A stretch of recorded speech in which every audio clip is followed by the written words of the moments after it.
You're looking at the title of this video and thinking, memes? Helping me with my creativity? Bar must be set pretty low. How can a bunch of Ligma jokes help me write my blockbuster feature? As if getting Stickbug can give me some cool ideas for my comic. You're telling me that all those Among Us sus he invented memes are the secret for me to figure out that plot hole in my 2,000-page, part 1 out of 15, young adult dystopian book series? I didn't say that. Well, yes, but actually no. Being the writer, artist, creator that you are, I think you're always looking to expand your pool of inspiration and find cool things outside of your creative general wheelhouse. And what's more outside and left field than a randomized string of memes? I think it's that complete randomization that memes offer that helps me get some pretty cool ideas. And I'm not talking about literally incorporating memes into your stuff. Come on, don't be cringe. The last thing you want is for your idea to become the next Ralph Breaks the Internet. It just risks you coming off out of touch, late to the game, and it can date your story pretty hard. So I want you to join me on a scrolling sesh where I'll browse through some memes and I can show you how I try to take them, no matter how dumb, random, or funny, and try to find creative slivers that I can hopefully use for my own ideas. And maybe, by the end of this video, you'll keep a sharper eye out while you're mindlessly filtering through memes to see if there's anything interesting enough for you to expand on with your own ideas. Because memes come in all shapes and sizes. No two are the same. They're just always changing and...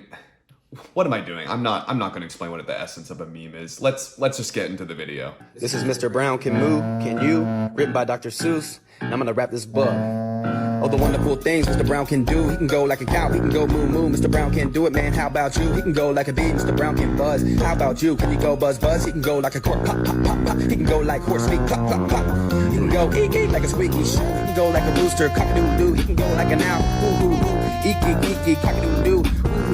How about you? He can go like a rain, dibble dibble dibble dop, dibble dibble dibble dibble dop dop dop. He can go like a... So that was a bop, no question about that. I think most of you would just keep scrolling after this ends. Maybe give it a like, maybe comment, maybe share the video with your friends, which is exactly what I'm hoping that you're gonna be doing for this video. So if you haven't,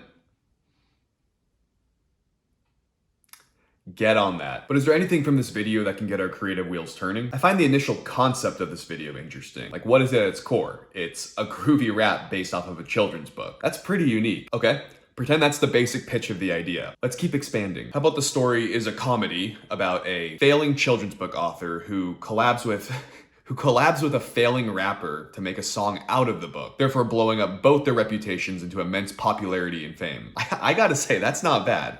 That was literally from just watching this TikTok. And maybe after that first hit, there's pressure to make a second book, and now it's like, does the rapper rely on the children's author, or does the children's author rely on the rapper to make a good beat out of it? There's probably some fun buddy-buddy dynamics that you could play around with to make it extra funny and really have the characters riff off of each other. Okay, but maybe now I'll slightly tweak what I'm brainstorming. Maybe the focus is on an indie musician who is struggling to try and succeed in his career, and he uses a children's book, maybe his kid's children's book that he reads to them every night, as the basis for his next hit single, and it blows up. That fame and rise is fun until the publishing company of said children's book sues them and takes them to court. That could still be funny. It's a bit of a different tone, but I think there's still a lot of humor in there. The first idea had more slapstick to it, I think. Just two guys hustling off each other's work to make it big. Like a we're in this together feel. But if the book author or publishing company sues the musician, there's a bit more of a battle type story going on. But you're already probably getting a good sense of what I'm trying to say in this video, that any content or memes that you're scrolling through can start revving up those engines and getting your creativity going. Dracula Parrot from New Guinea. Look at that bird. I have never seen something like this. This dude looks sick. Before I'd even Google this bird to learn a little more about it, what are the immediate ideas that come to my mind? For starters, a Dracula Parrot could be a really fun character. With a name like Dracula Parrot, it's easy to immediately just box this idea into it should be the antagonist for like an animated children's film. Like the main villain for Rio 3 or something. Okay, let's keep running with the idea that the Dracula Parrot's on the evil side of things. Maybe if it doesn't talk, like we're not going full animated movie or fantasy or something with it. Maybe it's the animal companion to like the bad guy of something. You know, like in an Indiana Jones type story, the evil relic collector probably has some animal companion, in this case, an intimidating Dracula Parrot on his shoulder. Just like a good menacing presence. I like that. It's like an upgrade from the classic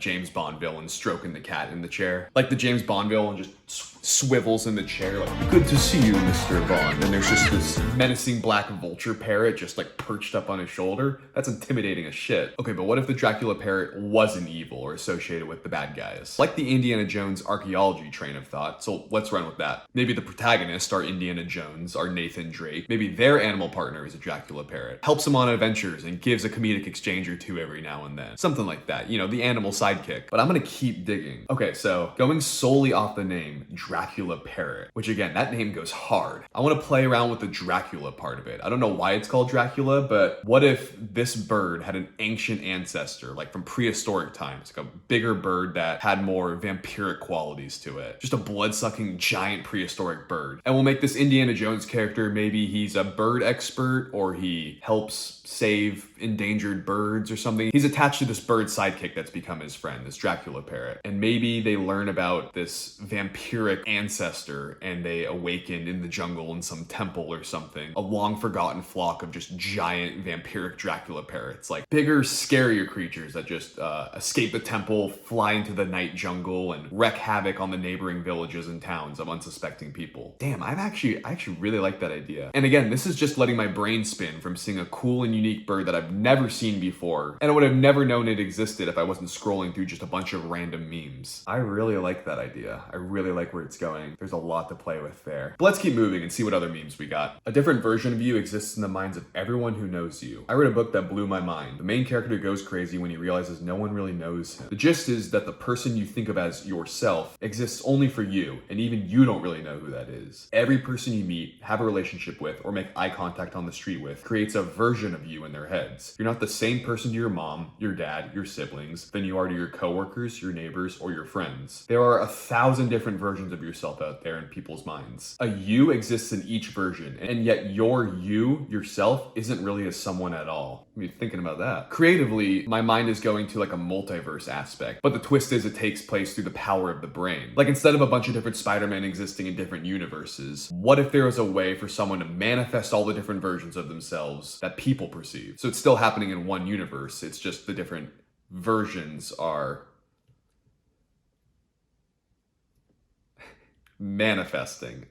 I don't know. Like that, okay, that's a lot to try and bottle up if you just think anyone that ever perceives you will see a different version of you. So let's try and confine the setting so there'd be a smaller cast of characters that we could see our hero be perceived as in different variations. So like maybe a classroom or an office setting or a graduation party, and the pool of people all have a different viewpoint of our character. This is a big brain concept. I honestly don't even know if I'm making sense with it. I think I am, but it could be like a mix of like multiverse shit and clones, kind of like copies gone wrong at your graduation party.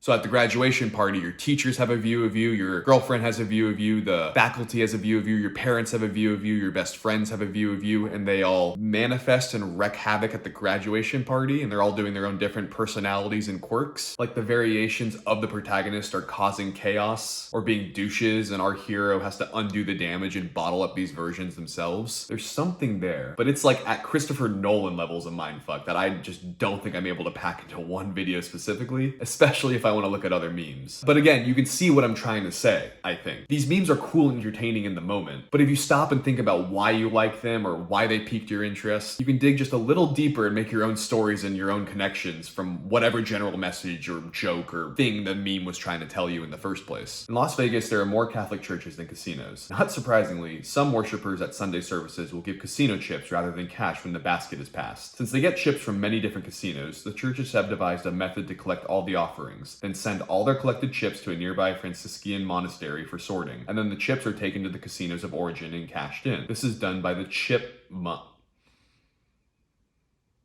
The chipmunks. Punny as fuck. Yes!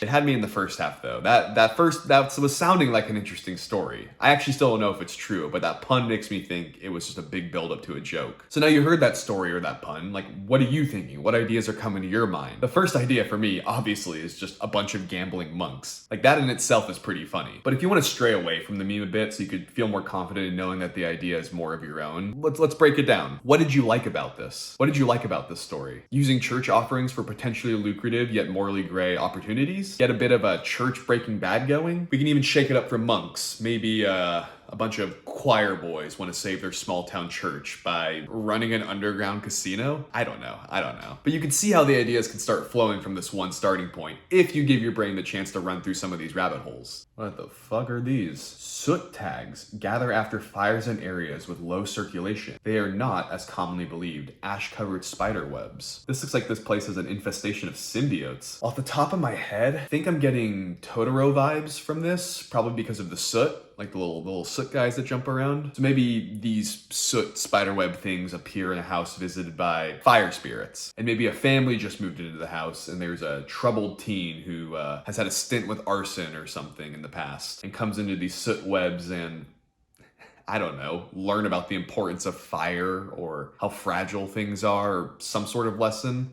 Learns the importance of keeping your rooms well ventilated to prevent creepy shit like this from forming. Big Diomede and Little Diomede, I hope I'm saying that right, are two islands in the Bering Strait between Alaska and Siberia. Big Diomede belongs to Russia and Little Diomede belongs to the US. Even though the distance between them is only 4 kilometers, they are 21 hours apart due to local time zones. And then you can see that one island is on Monday and the other island's on Sunday. That is probably the closest thing we'll get to a time-traveling island. Lost was onto something with that. So what are some ideas that come to your mind after I read that? Something like, what if half of the island was in the future and half the island was in the past? And if you cross the threshold, you travel back or forward in time? Could be an idea there. Sounds like a cool little level for like a video game or something. Maybe something where it's an island that has this feature and there's pen pals who live on opposite sides of the island. And it's like a short story where you read the different letters and one letter is 21 hours back in time. So it shares the thoughts and events from that pen pal's experience at a delayed time, and then the other pen pal replies with this already known knowledge. Some sort of weird messaging delay thing because of the time traveling. That's getting complicated, but your brain has to be on fire at this point, right? Like you're getting creatively juiced up from me just like spitballing all these ideas. So juiced up, you're probably ready to just click out of this video and start scrolling through memes yourself to see if one of them is going to be the golden ticket to fixing your idea that you've been struggling with for who knows how long. Happy to hear it. Love to see it. But if that's the case, before you click off and start memeing? Ugh. Toss a like this way for the video and share with your creative friends. Get them on the meme creative route too. All right, before I send you guys packing, let's see if there's any more memes to check out, just, before we wrap things up. The Rubik's Cube has been solved faster and faster every year since it came out, and it won't be long before they can solve it in negative time, enabling people to travel backwards in time using a Rubik's Cube. The maker of the Rubik's Cube, Mattel, intends to use that to travel back in time to when they manufactured them, and the ones that they've already sold, they'll take those from the past, bring them into the present, so they can sell them at 100% profit. The problem with this is it's great for capitalism, but that additional weight of all those Rubik's Cubes will shatter the Earth's mantle, causing the Yellowstone supervolcano to erupt, which is going to send the entire world into a volcanic winter that could last a century or more. So our solution is we're going to create the Robux Cube, which is a lightweight alternative to the Rubik's Cube that at lighter weight might not shatter the Earth's mantle, and we can solve it faster. We can travel back in time before Mattel, get the Rubik's Cubes, go back to the Jurassic era, put them in space, and they'll replace the meteor. Okay, there is a lot to digest from that. This man went from Rubik's Cube time travel to, to volcanic winter to, wait, what was it? Hold on. Shatter the Earth's mantle, and we can solve it faster. We can travel back in time before Mattel, get the Rubik's Cubes, go back to the Jurassic era, put them in space, and they'll replace the meteor. This man's plan is to save the dinosaurs? Is that what I'm hearing? I have no notes. That story is already at peak potential. It's perfect. It has all the plot twists and mindfucks needed. This is not even high concept. This is some level above that. This is insane concept. It's meme concept. This is a meme concept level movie. Okay, go out there and develop your meme concept story as fast as you can. So fast that you develop it in negative time, which then you can go back in time and write the story even faster than, I don't know. My brain's crippling from the mental whiplash you just gave me. Go out there and get inspired by some memes.